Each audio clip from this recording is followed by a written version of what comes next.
이번 시간에는 브러쉬의 기능에 대해서 학습해 보도록 하겠습니다. 파일 메뉴를 선택하시고요. 새로 만들기를 선택한 후 확인 버튼을 선택합니다. 자, 이 상태에서 브러쉬를 선택을 하시고요. 네, 브러쉬를 선택하고 브러쉬에서 브러쉬의 사이즈를 조절하시면 브러쉬의 크기가 결정됐죠. 자, 그리고 브러쉬의 종류를 선택해서 보면 브러쉬는 더블 클릭해서 이렇게 찍으면 브러쉬가 되는 거죠. 자, 여기에서 제가 만약에 색상을 이렇게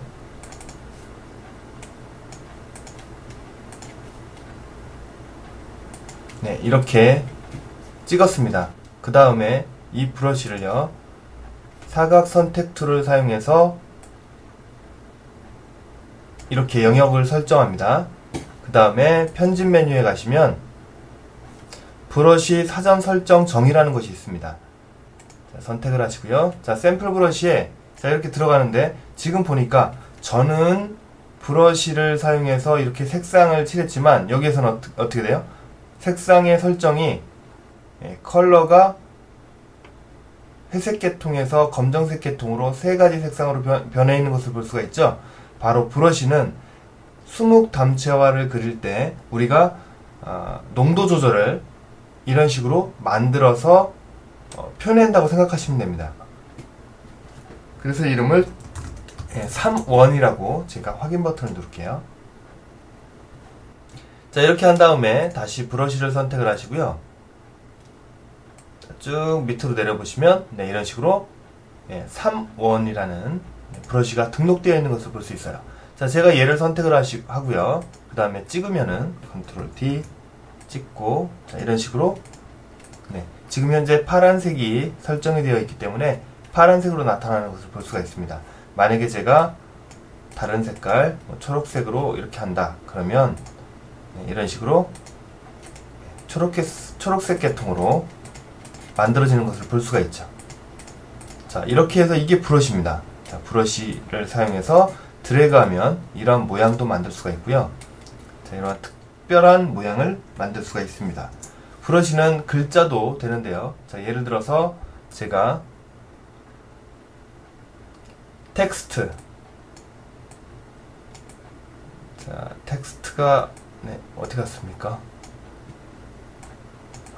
여기 있네요. 텍스트 수평 문자 도구를 선택을 하시고 그 다음에 글자를 씁니다.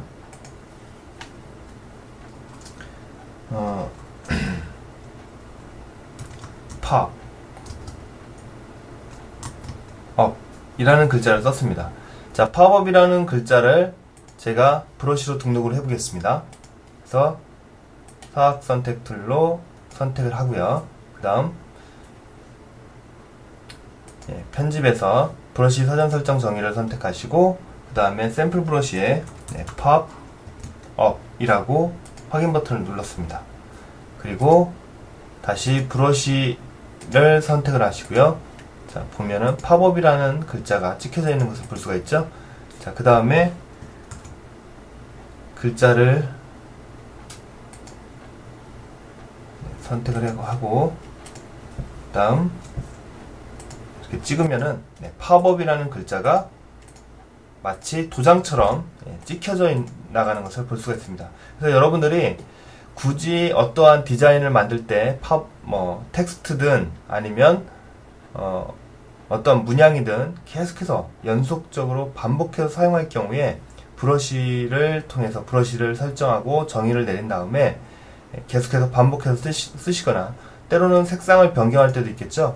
팝업이란 글자를 변경하거나 아니면 로고를 만들어서 그 로고 디자인을 했는데 그 로고 디자인을 항상 어딘가에서 계속 사용하고자 할 때 이렇게 브러쉬로 설정을 해 놓으면 아주 쉽게 사용할 수가 있습니다.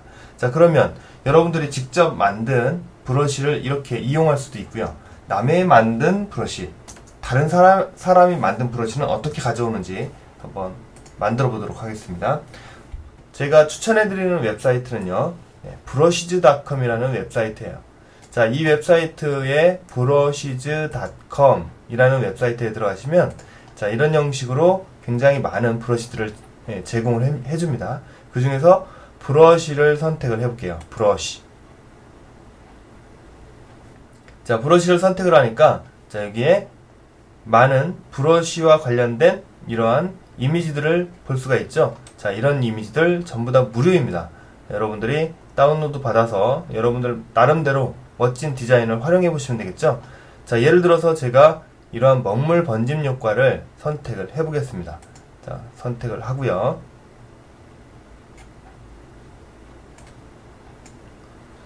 그 다음에 다운로드 파일이라고 되어 있죠. 자, 다운로드 파일을 선택을 합니다. 자, 그러면 어디에 저장할 거냐 나오죠. 네, 일단 저장을 해서 제가 rzip.zip 파일에 저장을 하겠습니다.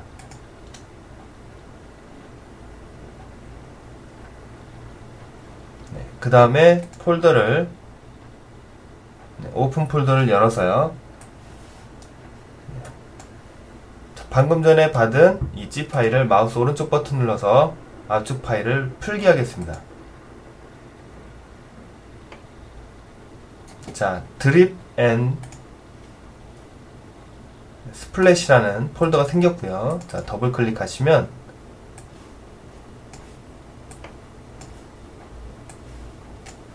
그러면 드립 앤 스플랫 안에 자, 이렇게 브러쉬 파일이 생성됐는데 그 중에서 브러쉬와 관련된 이미지가 아닌 자, 이 파일을 선택해서 카피합니다. 복사해서 자, 어디로 가냐면 C 드라이브 안에 프로그램 파일즈 안에 어도비 안에 어도비 포토샵 CS5 안에 어도비 포토샵 CS5 안에 프리셋 안에 브러시즈라는 폴더가 있어요. 자, 이 폴더 안에 보시면 여기에 모든 브러쉬들이 다 넣어져 있는 것을 볼 수가 있습니다. 자, 여기에다가 패스트 자, 하면은 드립 앤 스플래시라는 브러쉬가 추가되는 것을 볼 수가 있습니다. 자, 일단 얘를 내리시고요. 그 다음에 다시 또 내리신 다음에 그러면 추가되는지 볼까요? 자, 브러쉬를 선택을 하시고요. 그 다음에 눌러보신 다음에 삼각형을 누르시면 자, 여기에 굉장히 많은 브러쉬의 종류들이 있는데 방금 전에 드립 앤 플래시라는 브러쉬가 없죠. 자, 왜 그럴까요? 자, 얘는 설치를 한 다음에 반드시 포토샵을 한번 껐다가 재부팅을 해야 됩니다. 그래서 파일을 재부팅 하기 위해서 자, 클로즈를 눌러서 현재 있는 내용을 저장하지 마시고요. 일단 포토샵을 껐다가 다시 켜겠습니다. 자, 재부팅을 해서 다시 포토샵을 열면 파일 메뉴에서 새로 만들기 하시고 그 다음에 다시 확인 버튼 눌러서 새로운 이미지 창을 열고요. 그 다음 브러쉬를 선택을 하시고 그 다음 여기 삼각형 바를 누르시면 자, 거기에 드립 앤 스플래시라는 브러쉬가 생성되어 있는 것을 보이죠. 자, 이것을 선택을 하시면 자, 어떻게 할 거냐, 새로 현재 브러쉬를 대체할 거냐, 첨부할 거냐. 자, 지금 브러쉬가 많으면 그냥 확인 버튼만 누르면 아니요. 자, 현재 브러쉬를 저장하지 않았습니다. 그 다음에 이렇게 지금 먹물 효과가 만들어진 것을 볼 수 있어요. 자, 예를 들어서 제가 한번 찍어 보도록 하겠습니다. 자, 검정색으로 만들고요. 그 다음에 이렇게 찍으면 먹물 번짐 효과가 나타나는 것을 볼 수가 있죠. 자, 한 번 더 자, 이렇게 찍으면은 좀 더 진하게 이미지가 만들어지는 것을 볼 수가 있습니다. 자, 다른 것도 한번 찍어 볼게요. 자, 이것도 찍는데 참 너무 크죠? 너무 크니까 자, 대괄호 키를 눌러서 크기 조절을 한 다음에 그 다음에 찍으면 한 번 더 찍으면 진하게 만들어지는 것을 볼 수가 있죠. 그리고 자, 이런 것도 만들 수가 있습니다. 자, 여기에서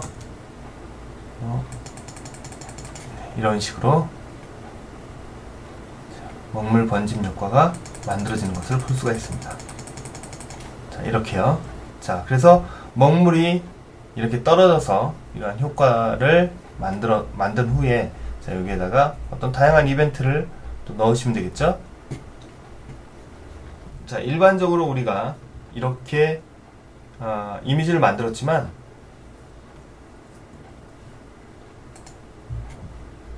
레이어에서, 자, 이 레이어를 다시 추가하고요.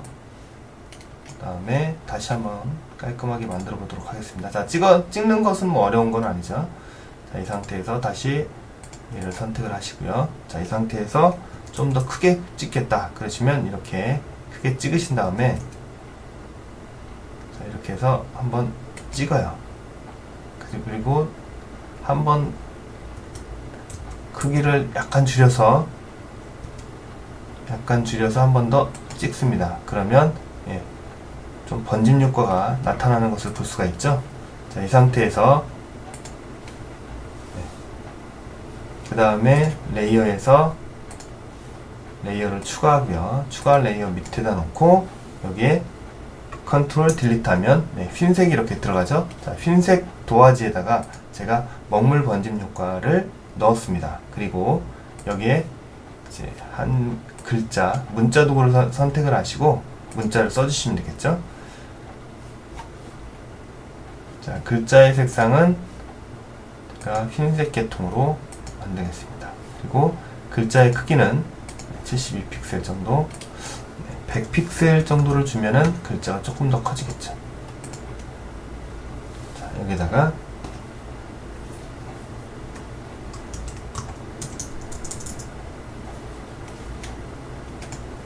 자, 만약에 서체를 요구한다면, 자, 여기 폰트의 내용 중에서 여러분들이 멋진 폰트를 다운 받으신 다음에요, 폰트가 유료이기 때문에, 자, 폰트를 제공해 드릴 수는 없겠지만 여러분들이 이 먹물 효과와 비슷한 폰트를 구하셔서, 제가 만약에 기다림이라는 이러한 글자를 넣으면 일반 굴림체를 사용했을 때보다 더 효과가 극대화되는 것을 볼 수가 있겠죠.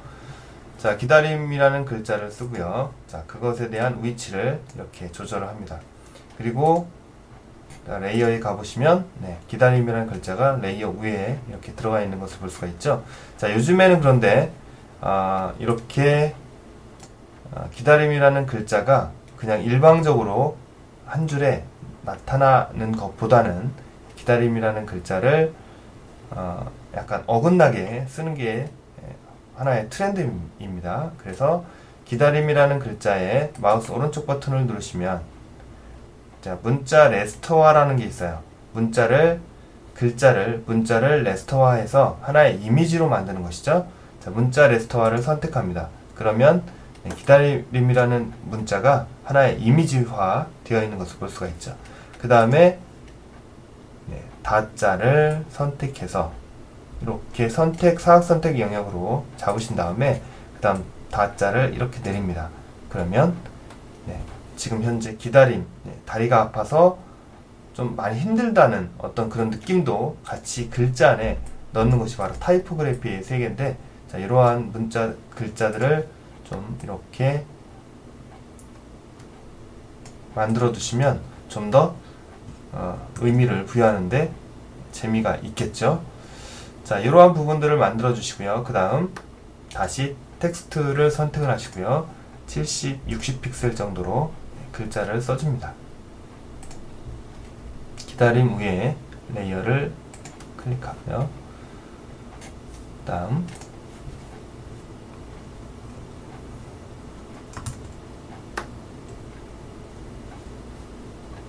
글자의 색상을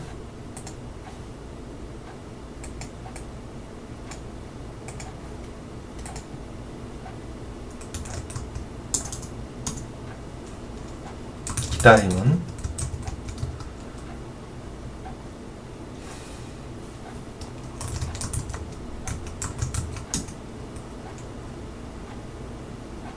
한순간 설레임에 대한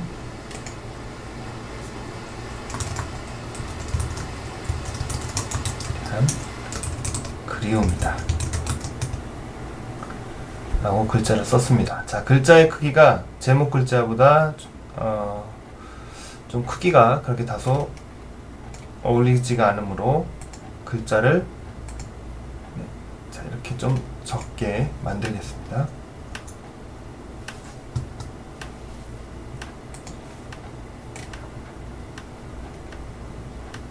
자, 이렇게 해서 어떤 시집에 들어가거나 아니면 시에 들어가는 그러한 문자를 만들어 보았습니다. 자, 이렇게 해서 색상을 변형을 시켜도 되고요, 아니면 브러쉬를 사용해서 또 다른 어떤 특별한 공간감을 느끼기 위해서는 다른 것도 한번 설정을 해서 찍어 보시면 되겠죠. 자, 레이어를 추가하고요, 그 다음에 사이즈를 조절하신 다음에, 자, 이러한 약간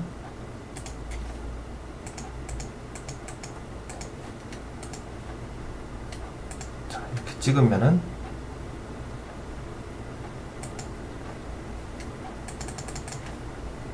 자, 이러한 느낌도 만들 수가 있겠죠.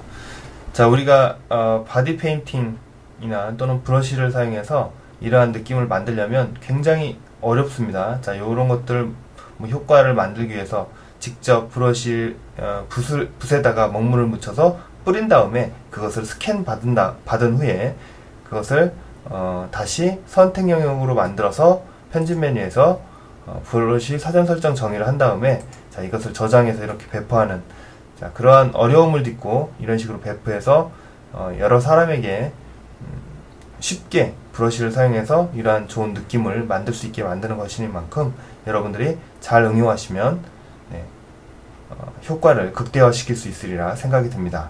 자, 이번 시간에는 여기까지 하겠습니다. 수고하셨습니다.